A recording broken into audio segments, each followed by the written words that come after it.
हाय hello नमस्कार, welcome back to our channel. मी वृषाली कदम तुम्हा सगळ्यांचं आपल्या यूट्यूब चॅनलवरच्या एका नवीन व्हिडिओमध्ये खूप स्वागत करते. तर बरेच दिवस झालं तुम्ही सगळे मला मेसेजेसमध्ये कमेंट्समध्ये सांगताय की लॉंग व्हिडिओ टाक. कारण मला लॉंग व्हिडिओ टाकायला जमतच नव्हतं, कारण शूट करायला जमत नव्हतं. सकाळी जर व्हिडिओ चालू केला शूटला मी, तर दुपारी तर विसरून पण जायचे की मी लॉंग व्हिडिओ शूट करते म्हणून कामाच्या गडबडीमध्ये. एवढे आजकाल बिझी आहे तुम्हाला सांगू शकत नाही, त्यामुळे शूट करायचं लक्षात राहत नाही. जरी शूट केलं तर एडिटिंगला टाईम भेटत नाही आहे. त्या क्लिप्स तशाच पडून राहत आहेत मोबाईलमध्ये आणि स्टोरेज फुल होते आयफोनचं लगेचच. त्यामुळे त्या क्लिप्स डिलीट करावे लागतात. त्यामुळे शूट करून पण काही उपयोग नाही आहे, कारण एडिटिंगला वेळ नाही आहे. हा जो लॉंग व्हिडिओ तुमच्यापर्यंत मी आज घेऊन आलेले आहे तो खूप साऱ्या प्रयत्नांनं घेऊन आलेले आहे. आणि हा फुल डेचा एका दिवसाचा व्लॉग नसून तो 2-3 दिवसाचा क्लिप्सचा मिळून एक व्लॉग बनवलेला आहे. तर समजून घ्या, मी खरंच प्रयत्न करते लॉंग व्हिडिओ बनवायचा, पण माझ्याकडून होत नाही आहे काही, कारण एवढं काम आहे, एवढी बिझी आहे की ते जमतच नाही आहे. कारण प्रमोशनल व्हिडिओ तरी पण मी शॉर्ट व्हिडिओ तुमच्यापर्यंत टाकायचा प्रयत्न करते. रोज नाही टाकू शकले तरी एक दिवसाआड तरी शॉर्ट्स व्हिडिओ मी टाकते, पण लॉंग व्हिडिओ खरंच जमत नाही आहे. तरी तर आज मी सकाळपासूनच व्हिडिओला स्टार्ट केले होते. तर आद्याच्या डब्याची तयारी चालली होती. आज आद्याला डब्यामध्ये भेंडी आणि चपाती देणार होते आणि आज मी तिच्या भेंडीच्या भाजीमध्ये मॅगी मसाला टाकणार होते, जेणेकरून त्याला टेस्ट येईल आणि त्याला खाऊ वाटेल. आता रोजच्या भाज्यांमध्ये नाही टाकत मी मॅगी मसाला, कधीतरीच टाकते. जर तिला मॅगी मसाल्यातल्या भाज्या खायची सवय लागली तर तिला सिंपल आणि ज्या साध्या भाज्या केलेल्या असतात विदाऊट मॅगी मसाल्याच्या तर तिला खाऊ वाटणार नाहीत, त्यामुळे मी कधीतरी टाकते. तर आज तसंच भेंडी मिठाचीच केलेली होती, एकच फक्त मिरची टाकली होती आणि त्याला टेस्ट येण्यासाठी म्हणून मग मी मॅगी मसाला टाकला. तर अशी सकाळची धावपळ असते. कधी कधी फिक्स असतं आद्याच्या डब्याला उद्या काय द्यायचं, मग तेव्हा इझी पडतं लगेच सकाळी उठणं आवरणं. पण कधी कधी फिक्सच नसतं की काय द्यायचं तिच्या डब्याला, त्यामुळे इतकी घाई गडबड उरते तेव्हा ना. त्यानंतरची आद्याच्या डब्यामध्ये टिफिन आणि बॉटल भरायला मी आले आणि आज सकाळपासूनच आद्याची तब्येत थोडीशी बरी नाही आहे. सकाळीच तिला उलटी झाली होती, पण परवा स्कूल बुडलं होतं त्यामुळे मी आज तिचं स्कूल बुडवायचं नव्हतं मला तिचं. आणि आता नंतर तिला बरं वाटत होतं, पण म्हटलं परत स्कूलला गेल्यानंतर उलटी झाली तर काय करायचं. तर तिच्या बॅगमध्ये एक एक्स्ट्रा ड्रेस असतोच, म्हणजे स्कूलकडूनच सांगितलं गेलं आहे की बॅगमध्ये एक एक्स्ट्रा ड्रेस ठेवायचा. मग तोच चेक करत होते मी. तर त्याच्यामध्ये पाणी सांडलं होतं आणि तो ओला झाला होता. मग मी तो बाहेर काढला आणि दुसरा ड्रेस भरला, तो पण प्लॅस्टिकच्या बॅगमध्ये भरला, जेणेकरून जरी पाणी सांडलं बॉटलमधलं तरी कपडे ओली होणार नाहीत. आणि तिच्या बॅगला एकच कप्पा आहे, त्यामुळे एकाच कप्प्यामध्ये टिफिन बॉटल कपडे हे सगळं ठेवायला लागतं, वेगळं काही नाही आहे. आद्याला शाळेत सोडल्यानंतर चालू होतात घरातली कामे. म्हणजे शाळेत नाही सोडावं लागेल, 8:30ला तिची बस येते, बसमध्ये बसून दिलं तिला, घरात आल्यानंतर घरातली कामे चालू होतात.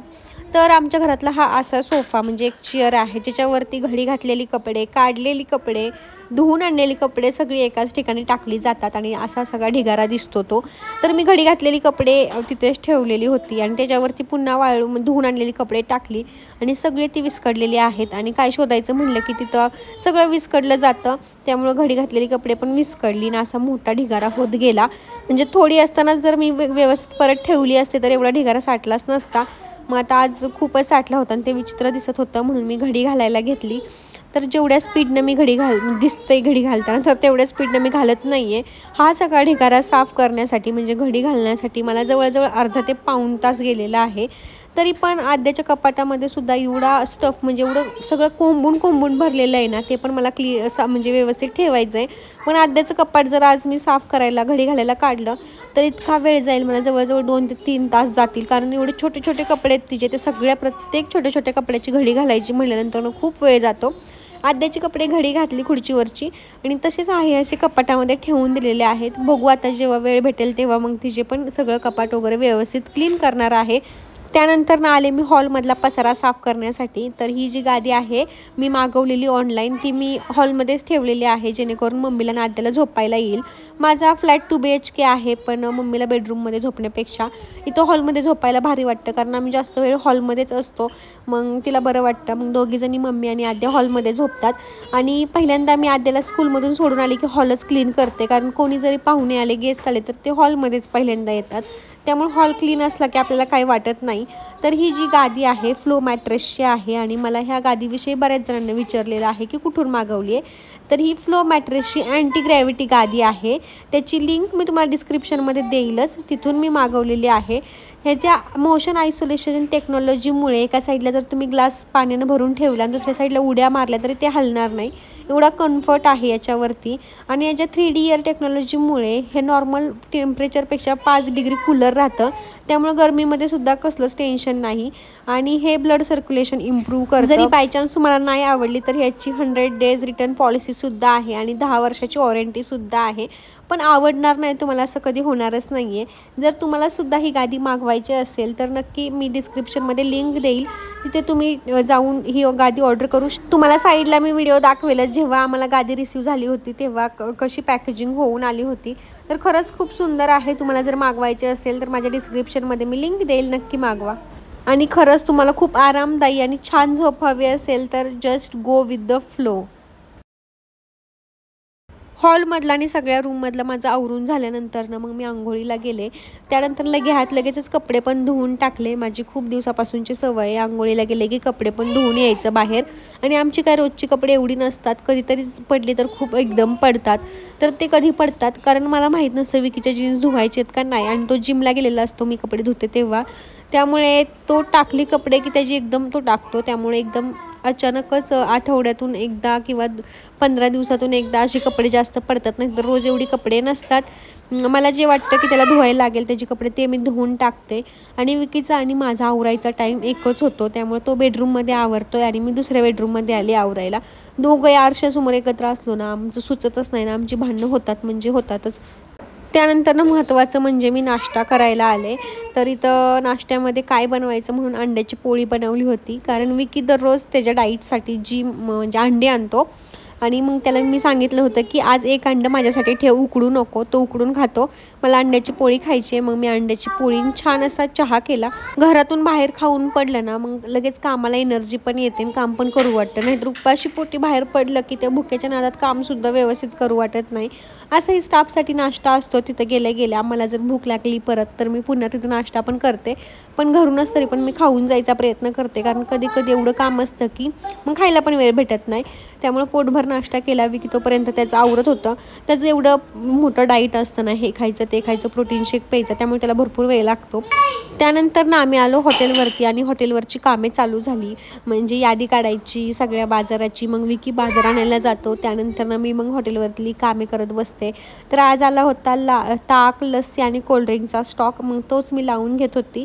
ॲक्च्युली हा स्टॉक मला लावायचा होता, फ्रीजमध्ये व्यवस्थित रचायचा होता, पण ते मामा म्हणत होते तू मला फक्त सांग कसा लावायचा आहे, माझं मी रचतो. तर त्यानं कोल्ड्रिंकचा लावला, त्यानंतर माझं मी लस्सीचं लावून घेतलं. तर आजकाल मी आता लॉंग व्हिडिओ रोज बनवायचा प्रयत्न करेल, 2-3 दिवसातून एकदा तरी टाकायचा प्रयत्न करेल, म्हणजे शूट करून. तर तेव्हा मी तुम्हाला दाखवेल की हॉटेलवरती गेल्यानंतर काय काय कामे असतात किंवा काय काय करावं लागतं ते सगळं दाखवायचा प्रयत्न करेल. इथं मग स्टॉक आला होता ऊर्जाचं ताक, ऊर्जाची लस्सी आणि जिरा सोडा वगैरे असं. तर हाय हॅलो नमस्कार, welcome back to our channel. मी वृषाली कदम तुम्हा सगळ्यांचं आपल्या यूट्यूब चॅनलवरच्या एका नवीन व्हिडिओमध्ये खूप स्वागत करते. तर एक शूट होतं, सकाळीच मस्त अशी साडी घालून शूट करायला सुरुवात केली होती. एक स्टोक क्रीमचं शूट होतं, सोट्रूच्या. एका क्रीममध्येच फक्त मी एकच क्रीम लावली आहे बघा. तर माझं लायनर खाली लागलं, त्याच्याकडे दुर्लक्ष करा. फक्त एकच क्रीम लावली आहे, पूर्ण मेकअप लुक आला एकाच क्रीमने बरं का. खूप छान आहे, मी त्याचा व्हिडिओ टाकलेच इंस्टाग्रामवरती, तिथं तुम्ही फक्त लिंक टाईप करायचे कमेंटमध्ये, तुम्हाला लगेच त्याची लिंक मिळून जाईल. पण खूप सुंदर आहे, मला तर भरपूर आवडलं. आधी लावताना मला एवढं आवडलं नाही, पण लावल्यानंतर जेव्हा ते एकदम हे झालं, थोडंसं सेट व्हायला वेळ लागतो, त्यानंतर इतकं सुंदर वाटायला लागलं बघा. असं वाटणारच नाही की मी प्रायमर, फाउंडेशन हे काहीच लावलं नाही आहे. फक्त बघा म्हणजे नाहीच लावलं असं वाटतंय, सगळं लावलं आहे. हायलायटर वगैरे फक्त एकच क्रीम लावली, जी की 3 in 1 आहे. आणि ही साडी म्हणाल तर ही साडी 4.5 वर्षातून मी घातली आहे. मी तुम्हाला पूर्ण लुक दाखवते. तर हा व्लॉग आहे त्याच्या दुसऱ्या दिवशी एका शूटसाठी मी साडी घातली होती. तर ही साडी माझ्या मावेस सासूने घेतलेली आहे आणि जवळजवळ 4.5 वर्षातून मी घातलेली आहे हिला परत. तर या क्रीम ही सोट्रूची स्ट्रोब क्रीम वापरून मी मेकअप केला होता. तर खूप सुंदर होती, म्हणजे सुंदर मेकअप होतो यानं एकाच क्रीमने. त्यानंतर संध्याकाळी येताना मी आणलं होते फ्रूट्स वगैरे, बाजारात गेली होती म्हणून. भाजीपाला वगैरे काहीच आणलं नाही, कारण रोज हॉटेलवरती भाजीपाला येतोच. मग काय आणायचं असेल घरी तर मी तेव्हाच तिथे सांगते, विकीला लिहून देते काय आणायचं असेल तर. आत्ता फक्त मग फ्रूट्स आणले होते. तर डाळिंब होते पोमोग्रेनेट तिथे 50 रुपयाला 1.5 किलो, म्हणजे शेतकऱ्याचीच होते ॲक्च्युली. ती पडून म्हणजे थोडीशी काळपट दिसत होती पण आतून चांगली होती. मग त्यांनी 50 रुपये 1.5 किलो दिलेले आहेत. मग मी घेऊन आले. तर गोड होती तर आणल्या म्हटलं चला आता ते जे सोललेलं आणलं आहे ते खाऊन बघावं. आणि बाकीची पण व्यवस्थितच होती, एवढी काही खराब झाली नव्हती. पण खाली पडल्यामुळे त्याचं थोडीशी सालीला काळासा रंग आला होता, त्यामुळे त्यांना 1.5 किलोला लावली होती. फ्रेश फ्रूट्स आणले होते. म्हटलं चला आता 5 वाजताच्या नाश्त्यामध्ये फ्रूट्सच खाऊयात. आणि त्यात मी डाळिंब आणताना एक चिरलेलं डाळिंब आणलं होतं. आणि त्यांच्यासारखं घरी चिरता पण येत नाही आणि डाळिंब म्हणजे सोलताना खूप असं मेस होऊन जातो. त्यामुळे चिरलेलं डाळिंब आणलं होतं आणि सोलायला पण ते इझी पडलं. आद्याला पण माझी मदत करायला किचनवर यायचंच असतं. किचनवर भले बसायला जागा का नसाना पण त्याला वरती यायचंच असतं. आणि मी फक्त डाळिंब आणि मँगो म्हणजे आंबा चिरणार होते. हा आंबा तोतापुरी का काय बोलतात त्याला, हा मम्मीला खायचा होता म्हणून आणला होता. तर मी आणि आंबानी फक्त डाळिंब चिरणार होते. पण मॅडमनं परत ऑरेंज पण घेतला. खाल्ला तर तिनं काहीच नाही, पण तिनं मागं लागून मला ते ऑरेंज चिरायलाच लावला. शेवटी मग ते ऑरेंज मला खावं लागलं. डाळिंब तसंच पडलं कारण तिनं खाल्लंच नाही. आणि मँगोसुद्धा एक घास खाल्ला आणि बाकीचं मँगो आहे असाच पडला. असंच होतं, फ्रूट्स काय आवडीनं कोण खात नाही. पण आजकाल मी ठरवलं आहे हेल्दी खायचं आहे. नका का आद्यानं खाल्लं नाही तरी चालेल, पण मी खाणार आहे आता हेल्दी. कारण तिच्या किती मागं लागलं तरी ती खाण्याच्या बाबतीत एवढा त्रास देते ना काय सांगू शकत नाही. आणि मम्मीने तर चहा ठेवला होता आणि फोन आले की निघून गेली, त्यामुळे चहाचा कलर एवढा डार्क आला होता बघा तुम्ही. बरं मी बघितलं नाही तर तो चहा पूर्ण आटून पातेलं आमचं करपून गेलं होतं. आणि आद्याला इथं झोप आली होती, एवढी झोपून सुद्धा दिवसभर. आणि मी आद्याला म्हणत होते ऑरेंज कापायचा नाही आणि ती मला म्हणत होते ऑरेंज कापायचा म्हणजे कापायचाच. आणि यात माझ्याकडे होता न धार असलेला चाकू. तर त्यानेच मी आंबा कसा तरी कापला, पण तो सुद्धा कच्चाच निघाला. आणि तो आम्हाला वाटलं होतं गोड आहे म्हणून. तिथं जेव्हा त्यांना आम्हाला आंबा खायला दिला तो गोड होता. आणि इथं घरी आल्यानंतर जे आंबे आम्ही चिरला तो एकदम असा पांचट होता, म्हणजे तो पिकलाच नव्हता अजून. त्याला पिकायला मला असं वाटते अजून 2-3 दिवस लागतील, तेव्हा चांगला लागेल. म्हणजे आंबट लागत होता, पिकल्यावर तरी व्यवस्थित लागतोय का नाही काय सांगू शकत नाही. त्यानंतर आद्याला अशी मी फ्रूट्सची प्लेट सजवून दिली, पण आद्याने त्यातलं काही खाल्लंच नाही.